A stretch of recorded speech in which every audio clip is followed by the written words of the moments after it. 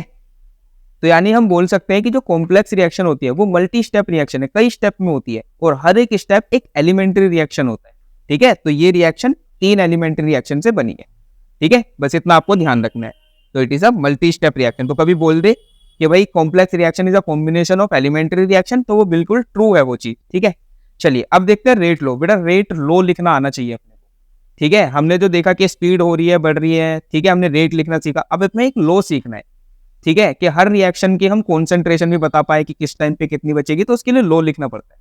अब रेट लो है क्या, ये क्या कहता है, ये कहता है कि जी जो आप रेट लिख रहे हो, ठीक है, जो आपने रेट निकाला, change in concentration, change in time, वो डायरेक्टली प्रोपोर्शनल होता है। मान लीजिए कोई रिएक्शन दी हुई है ए प्लस बी से सी, तो ये कह रहा है कि जो आपका रेट होगा वो डायरेक्टली प्रोपोर्शनल होगा कॉन्सेंट्रेशन ऑफ रिएक्टेंट के प्रोडक्ट के। कॉन्सेंट्रेशन ऑफ रिएक्टेंट लिखी, उनको मल्टीप्लाई करवा दिया, रेस टू सम पावर, और इसके ऊपर कुछ पावर भी होगी, ठीक है। इन पावर्स का ही खेल है पूरे चैप्टर में, जो अभी हम आगे सीखने वाले हैं। अच्छा जी, प्रोपोर्शनैलिटी हटाएंगे बेटा तो एक कांस्टेंट आएगा, ठीक है, तो वो आ गया के, स्मॉल के। ये जो के है that is our rate constant. Rate लो लिखा है ना, तो इसमें कांस्टेंट है, दैट इज रेट कांस्टेंट, ठीक है। तो देखो ये लो क्या कह रहा है, अगर हम इसकी डेफिनेशन देखें ना तो बिल्कुल सेम है। दैट रेट, हमने कैसे शुरू किया, rate is directly proportional to the product of the concentration of the reactant raised to some power, ठीक है। रिएक्टेंट की कॉन्सेंट्रेशन ली, उनका प्रोडक्ट किया, उनको कुछ पावर पे रेस करवाया, तो rate is directly proportional to the product of the concentration of the reactant raised to some power. मेरे साथ साथ लिखते चलना, करते चलना, एक ही बारी में याद हो जाएगा, कोई ज्यादा अलग से कुछ मेहनत नहीं करनी, आसान चैप्टर। तो देखो, according to this law the rate of reaction is directly proportional to the product of concentration of reactant raised to some powers. ये जो एक्स और वाई है ये क्या है, पावर्स, ठीक है। चलिए अब हम देखेंगे बेटा, हमने रेट लिख लिया, रेट लो लिख लिया, ठीक है। अब इनको अफेक्ट क्या क्या करता है, क्या क्या चीजें जो है जिनसे ये रेट ऊपर नीचे हो सकता है, तो वो देखना है अपने को। अगर आप जरा पीछे देखो, क्या बेटा रेट प्रोपोर्शनल नहीं है क्या कॉन्सेंट्रेशन के? प्रोपोर्शनल है ना, तो कॉन्सेंट्रेशन बढ़ाएंगे तो रेट बढ़ेगा, ठीक है। तो यही देखो लिखा हुआ है कि rate is directly proportional to the concentration of reactant. मैंने क्या बोला था, अगर गैसेस हो तो प्रेशर भी लिख सकते हैं। मान ली गैसेस होती तो मैं कॉन्सेंट्रेशन की जगह प्रेशर भी लिख सकता था, हमें लिखने को नहीं आएगा, हमें तो कॉन्सेंट्रेशन वाला ही आएगा, ठीक है। चलिए, तो रेट जो होगा, अगर प्रेशर लिखा है तो प्रोपोर्शनल हो जाएगा प्रेशर के। अच्छा, अब आप देखो बचपन से पढ़ते आ रहे हैं, कैटलिस्ट डालते हैं तो स्पीड ऑफ रिएक्शन बढ़ जाती है, तो कैटलिस्ट हम डालेंगे तो स्पीड ऑफ रिएक्शन बढ़ जाएगी। तो rate increases with increase in with the presence of catalyst. अच्छा, टेम्परेचर का क्या रोल है बेटा, जैसे ही आप टेम्परेचर बढ़ाओगे, ठीक है, तो रिएक्शन की स्पीड क्या हो जाती है, बढ़ जाती है, जल्दी जल्दी रिएक्शन होने लगती है, तो रेट टेम्परेचर के साथ भी इंक्रीज करता है। अच्छा, अब हर रिएक्शन को होने के लिए ना हमें एनर्जी देनी पड़ती है। मान लो आपके पास कोई रिएक्टेंट है, उसके पास उतनी एनर्जी नहीं है कि वो रिएक्शन कर पाए, और हर रिएक्शन के लिए एक मिनिमम अमाउंट ऑफ एनर्जी तो चाहिए। अब मैं उसे वो एक्स्ट्रा एनर्जी दे दूंगा, तो ये जो मैंने एक्स्ट्रा एनर्जी दी है that is called activation energy.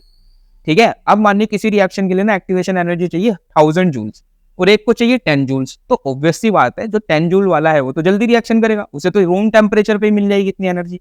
तो एक्टिवेशन एनर्जी जितनी ज्यादा बढ़ेगी रेट उतना कम हो जाएगा, तो rate decreases with increase in activation energy.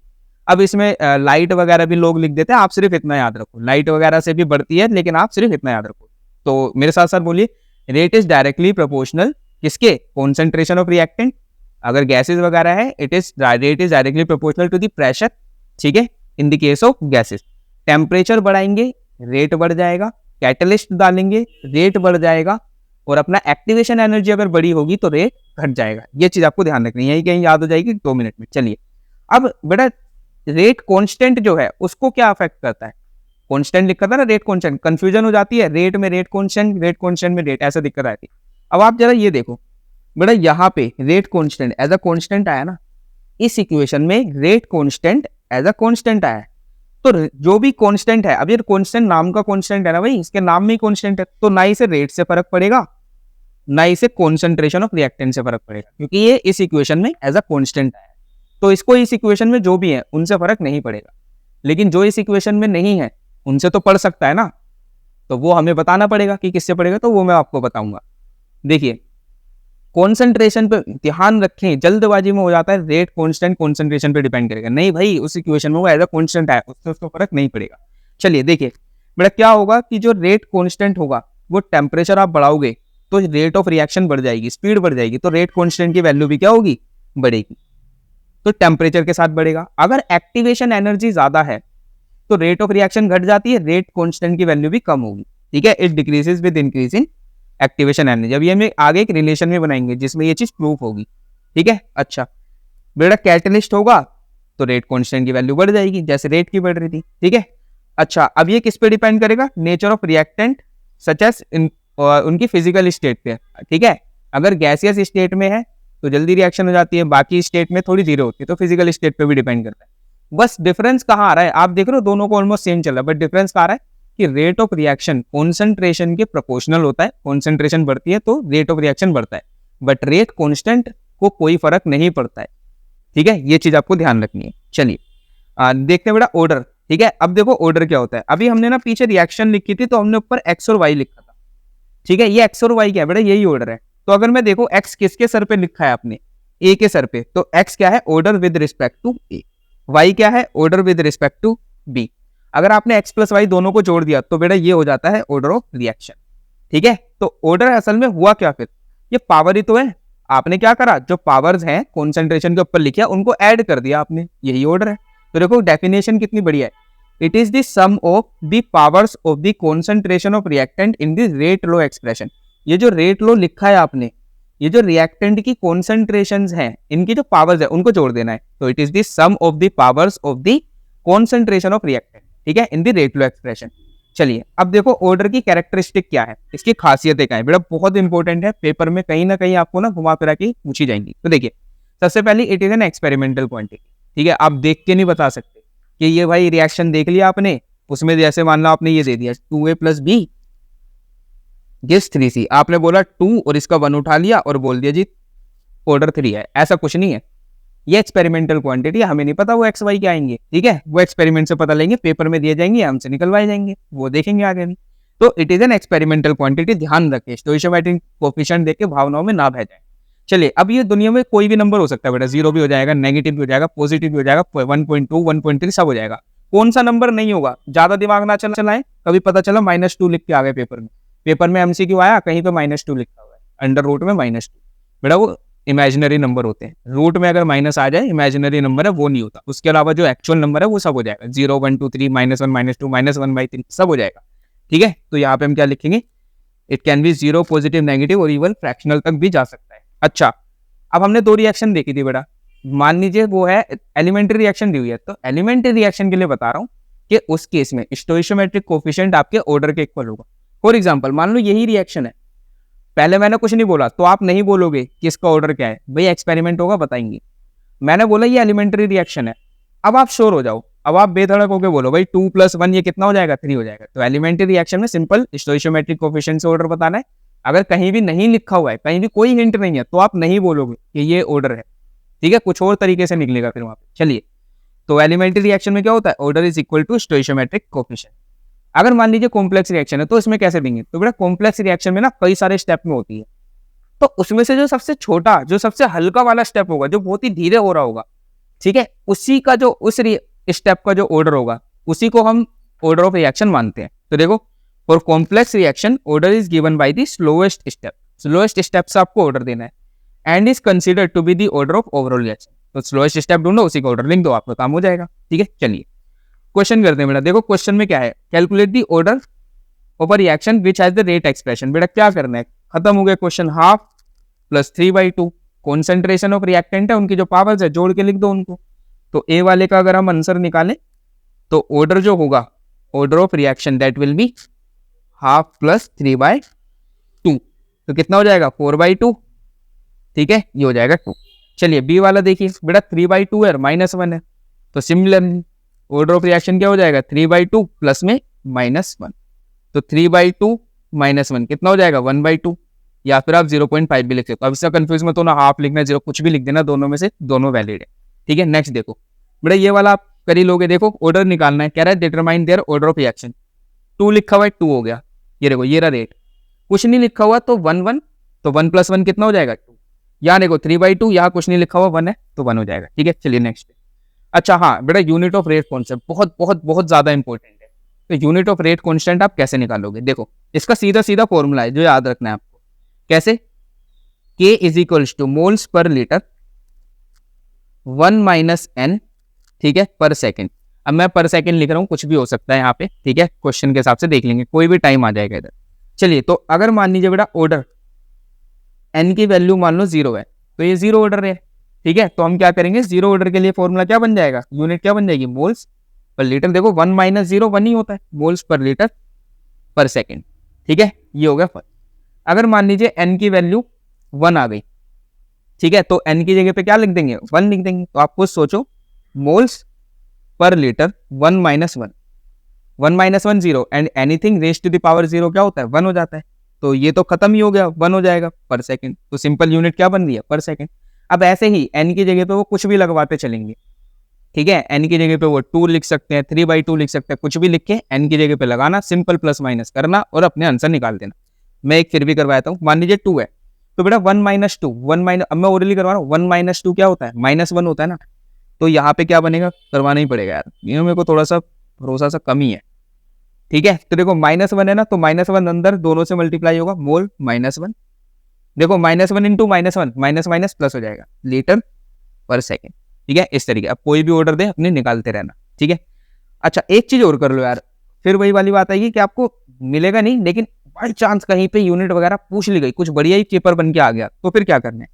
अगर प्रेशर की टर्म्स में, वैसे तो 99.99% केसेस में कॉन्सेंट्रेशन होती है, पर फिर भी कहीं पे प्रेशर आ गया तो हम क्या करेंगे, ये जो मोल्स पर लीटर है यहाँ पे प्रेशर की यूनिट लिखेंगे, वही सेम फॉर्मूला 1 - n और नीचे क्या यहाँ पे पर सेकेंड। ठीक है, तो मान लीजिए प्रेशर की बार की टर्म्स में लिखा हुआ है, एटीएम ले लेते हैं, एटीएम की टर्म्स में हमें निकालना है, तो मैं क्या करूंगा, और रिएक्शन कौन सी है, सेकंड ऑर्डर रिएक्शन है, तो क्या करेंगे, प्रेशर की यूनिट बार लिखूंगा, सेकंड ऑर्डर रिएक्शन है 1 - 2 पर सेकंड, तो 1 - 2 -1 हो जाएगा ऐसे।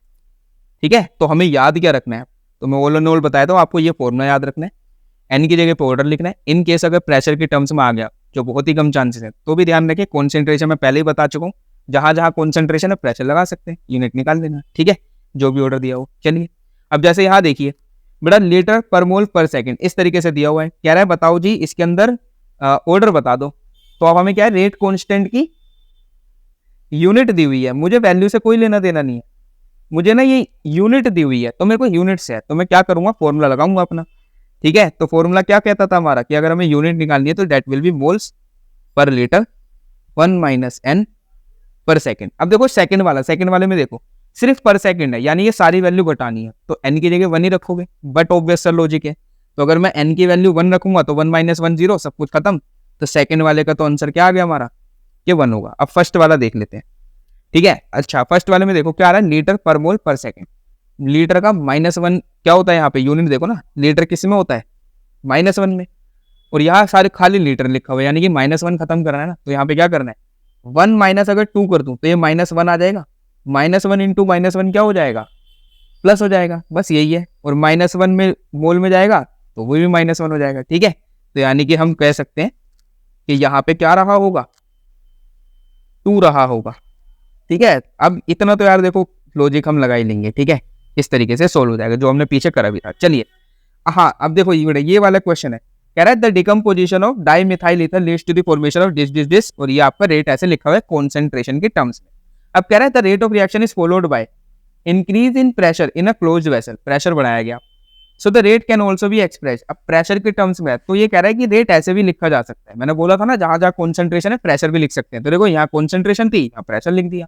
अब कह रहा है if the pressure is measured in bar and time in minutes then what are the units of rate and rate constant. तो बेटा मैंने क्या बताया था, रेट कॉन्सेंट्रेशन बाय टाइम ही तो कर रहे थे, यहाँ पे क्या है, प्रेशर बाय टाइम कर दो।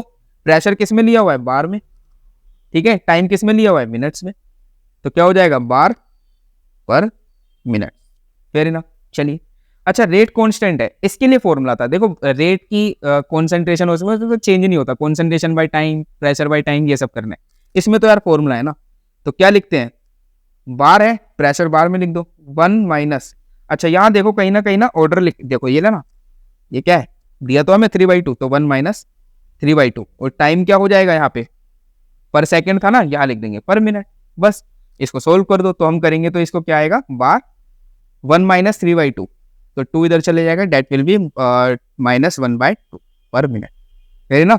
चलिए ये भी क्वेश्चन हो गया। अच्छा अब करते हैं बेटा मोलिकुलरिटी, मोलिकुलरिटी क्या है, साथ साथ करते चले, बहुत आसान चैप्टर क्यों हो जाएगा। देखो मोलिकुलरिटी क्या है बेटा, किसी भी रिएक्शन को होने के लिए मोलिक्यूल्स को आपस में कोलाइड करना पड़ेगा, ठीक है, जब वो कोलाइड करेंगे तब जाके रिएक्शन होती है, उसमें एनर्जी रिलीज होती है, वो सब चीजें होती है, बट आपको क्या करना है, मोलिक्यूल्स को आपस में कोलाइड करना पड़ेगा तब जाके रिएक्शन होगी। तो ये क्या है, इट इज दी, इसको हाईलाइट कर लेते हैं, it is the actual number of reacting species colliding together to carry out the reaction, reaction को कैरी आउट करने के लिए जो एक्चुअल नंबर ऑफ स्पीसीज जो कोलाइड करनी है वही हमारी मोलिकुलरिटी, ठीक है। 2 मोलिक्यूल कोलाइड कर रहे तो 2 हो जाएगी, 3 तो 3 हो जाएगी। अब देखिए it is a theoretical quantity, ठीक है, आप रिएक्शन को देख के बता सकते हो, ऑर्डर की तरह नहीं है, एक्सपेरिमेंट होगा तभी पता लगेगी, ठीक है। फॉर एग्जाम्पल मान लो मैंने ऐसे लिख दिया 2H2, दूसरा ले लेते हैं, प्लस O2 गिव्स 2H2, मान लो ऐसे दे दिया किसी रिएक्शन में, तो आप सीधे बोल लेना 2 + 1 3, ठीक है, कुछ ठीक है, तो ऐसे आपको कर देना है।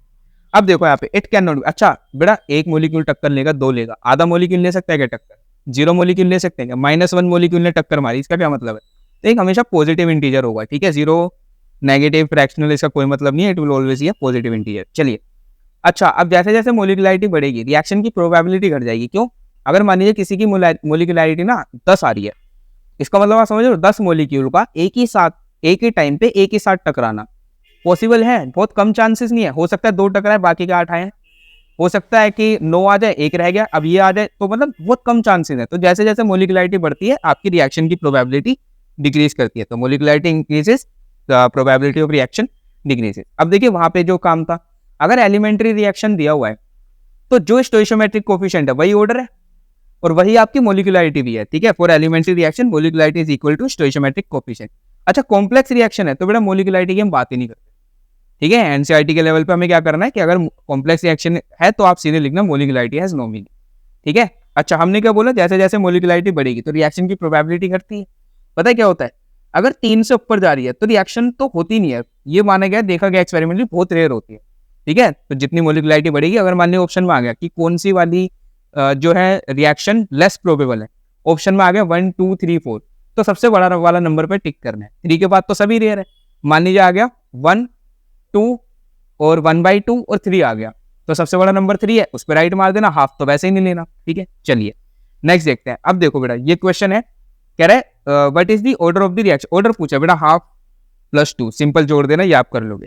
नेक्स्ट वाला देखिए आप 4.4 कह रहा है एक्स से वाई बना, ठीक है, और सेकंड ऑर्डर काइनेटिक्स है, if the concentration of x is increase. अच्छा ये क्वेश्चन बढ़िया, देखो सबसे पहले क्या करना है, एक्स से वाई बन रही है ना, अब पहले एक्स से वाई लिख लो। अच्छा अब ये कह रहा है सेकंड ऑर्डर काइनेटिक्स है, तो मैंने इसका रेट लो लिखूं, तो रेट कैसे लिखोगे, के एक्स और सेकंड ऑर्डर काइनेटिक्स है, ये इनिशियल रेट है। अच्छा अब हमने क्या करा, अब ये क्या कह रहा है, जो जो ये कह रहा है ना साथ के साथ करते चलेंगे, कह रहा है 3 गुना बढ़ा दी कॉन्सेंट्रेशन, तो बेटा 3 गुना का मतलब क्या है, 3 टाइम्स ऑफ एक्स कर दिया होगा।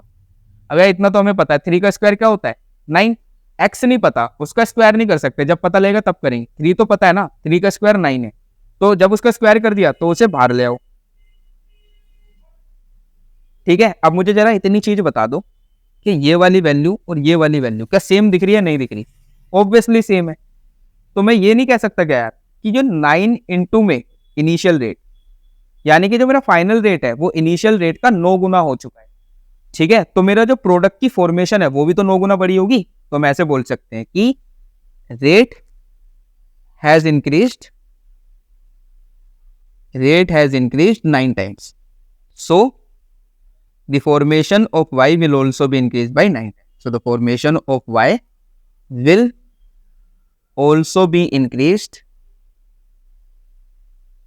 by 9 times. वो भी क्या होगी, 9 गुना बढ़ जाएगी। ठीक है, चलिए अब देखो डिकम्पोजिशन ऑफ अमोनिया दिया हुआ है ऑन प्लैटिनम सरफेस। ठीक है, कह रहा है जीरो ऑर्डर काइनेटिक्स है। What are the rates of production, rate of production formation वही आ गया ना। देखो अब हमें क्या करना है, देखो हम क्या लिखेंगे, रेट इज इक्वल्स टू, जो लिखा है ना मेरे दिमाग में कुछ नहीं आ रहा, मैं तो लिखना शुरू कर देता हूँ। मुझे पता है के बारे में इंफॉर्मेशन दी हुई है।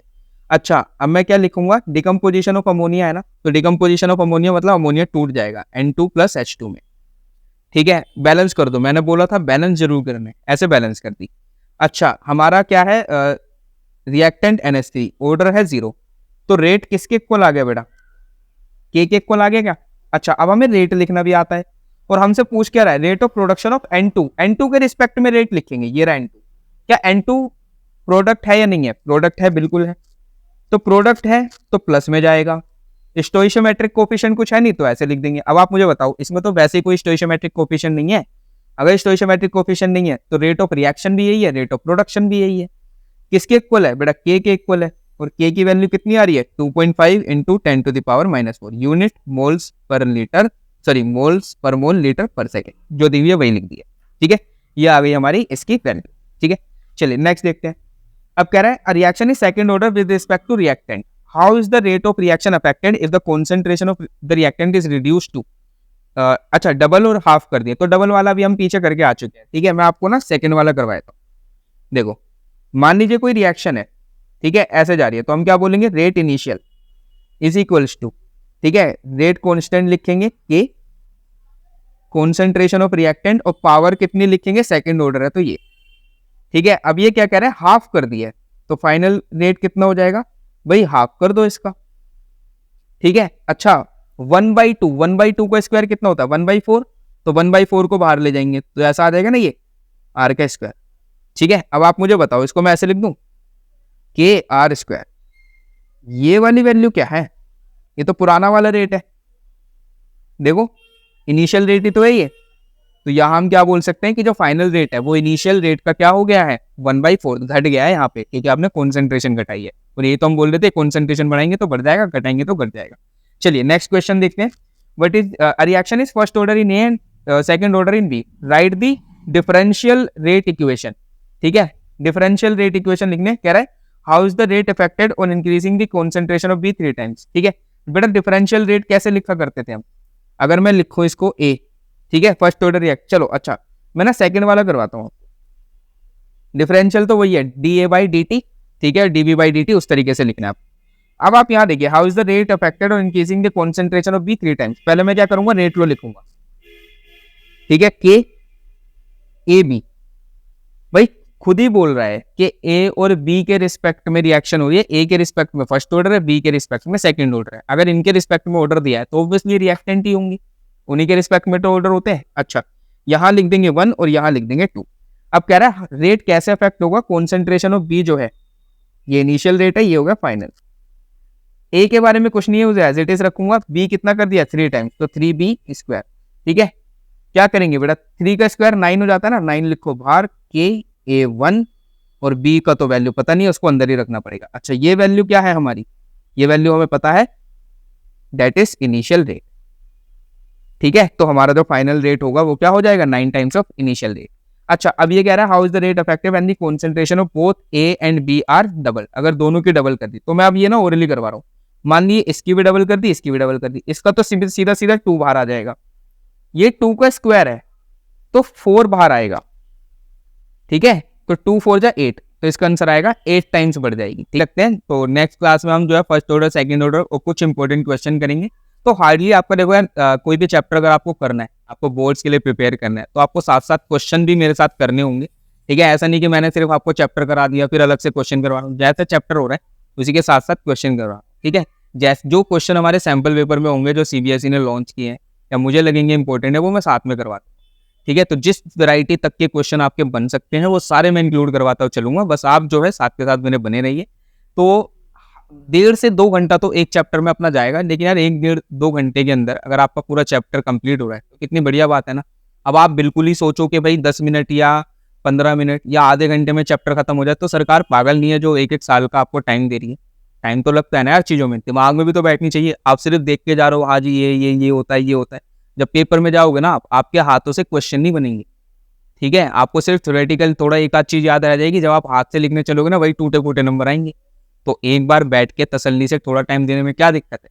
तो जैसे यहाँ पे ये वीडियो चलिए थोड़ा स्पीड में करके देख लेना, ठीक है। और इसके बाद जो भी चीज़ मैंने करवाई है उसके भैया कॉपी में लिख लेना, इसके नोट्स भी आपको अवेलेबल हो जाएंगे। अपने हाथ से करें, ठीक है, हाथ से जरूर लिखना, सिर्फ ऐसे नहीं मैं बोले जा रहा हूँ और आप हाथ से लिख नहीं दे, साथ के साथ लिखोगे 1-1.5-2 घंटे में चैप्टर कंप्लीट हो रहा है, कर लो इसको, ठीक है। 10 ही चैप्टर है, हो जाएंगे आराम से, अब भी टाइम है, बट साथ साथ लिखना पड़ेगा। तो दिमाग से टेंशन हटा के मेरे साथ करते रहिए, ठीक है। तो थैंक यू मेरे साथ बने रहने के लिए। चलिए मिलते हैं नेक्स्ट वीडियो में, thank you very much, bye bye.